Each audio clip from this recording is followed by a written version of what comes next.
President Trump হঠাৎ কেন যুদ্ধবিরতির ঘোষণা দিলেন?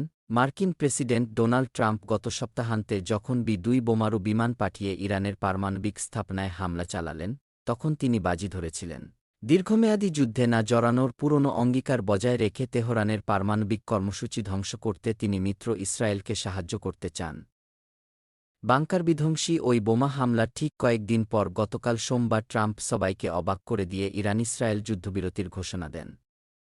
তার এই ঘোষণা ইঙ্গিত দিচ্ছে, তিনি হয়তো তেহরানের শাসকদের আলোচনার টেবিলে ফিরিয়ে আনতেই বোমা নিক্ষেপ করেছেন, কিন্তু বড় বড় অনেক প্রশ্নের উত্তর এখনও মেলেনি। বিশেষ করে এই প্রশ্ন নিয়ে ধোঁয়াশা রয়ে গেছে, ইরান-ইসরায়েলের মধ্যে আদৌ কোনো যুদ্ধবিরতি কার্যকর হবে কিনা বা টিকবে কিনা। দুই শত্রু দেশের মধ্যে বছরের পর বছর ধরে চলা ছায়াযুদ্ধ সম্প্রতি আকাশযুদ্ধে গড়িয়েছে। 1-2 দিন ধরে দেশ দুটি একে অপরের ভূখণ্ডে পাল্টাপাল্টি ক্ষেপণাস্ত্র হামলা চালাচ্ছিল। সামাজিক যোগাযোগ মাধ্যমে ট্রাম্প পূর্ণাঙ্গ যুদ্ধবিরতির ঘোষণা দিলেও দুই পক্ষের মধ্যে কী শর্তে সমঝোতা হয়েছে? যুক্তরাষ্ট্র ও ইরান ব্যর্থ পারমাণবিক আলোচনা আবার শুরু করবে কি না, কিংবা ইরানের সমৃদ্ধ ইউরেনিয়াম মজুতের ভবিষ্যৎ কী হবে সেসব বিষয় উল্লেখ করেননি ডোনাল্ড ট্রাম্প। ফলে বিষয়টি এখনও অজানাই রয়ে গেছে। অনেক বিশেষজ্ঞ মনে করছেন, ইসরায়েল ও যুক্তরাষ্ট্রের হামলা করলেও ইরানের সমৃদ্ধ ইউরেনিয়াম নিরাপদে রয়ে গেছে। যুক্তরাষ্ট্রের মধ্যপ্রাচ্য বিষয়ক জাতীয় গোয়েন্দা বিভাগের সাবেক নির্বাহী কর্মকর্তা জনাথন প্যানিকফ বলেন, ইসরায়েল তাদের যুদ্ধ লক্ষ্যের অনেকটাই পূরণ করেছে। আর ইরান সংঘাত থেকে বেরিয়ে আসার উপায় খুঁজছিল। দুই দেশ আসলে কী সমঝোতা করেছে, তা নিয়ে এখনও প্রশ্ন রয়ে গেছে।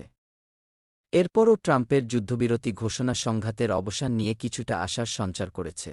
ট্রাম্প বলেন, ইসরায়েল ও ইরানের মধ্যে যুদ্ধবিরতি এখন কার্যকর। উভয় দেশকে তা লঙ্ঘন না করার আহ্বান জানান তিনি। সর্বশেষ গতকাল তিনি তার মালিকানাধীন সোশ্যাল ট্রুথে এক পোস্টে ইরানে হামলা না চালাতে ইসরায়েলের প্রতি আহ্বান জানিয়েছেন। এর আগে একজন ইরানি কর্মকর্তা নিশ্চিত করেছিলেন, তেহরান যুদ্ধবিরতি মেনে নিয়েছে। কিন্তু দেশটির পররাষ্ট্রমন্ত্রী আব্বাস আরাগচি বলেন, ইসরায়েল হামলা না থামালে সংঘাত বন্ধ হবে না। কিন্তু এ কথা ট্রাম্প ও তার অনুগতদের আটকে রাখতে পারেনি।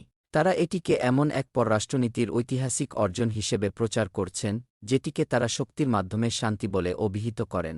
ইসরায়েল লম্বা সময় ধরে বলে আসছে, ইরান পারমাণবিক অস্ত্র তৈরির দ্বারপ্রান্তে আছে।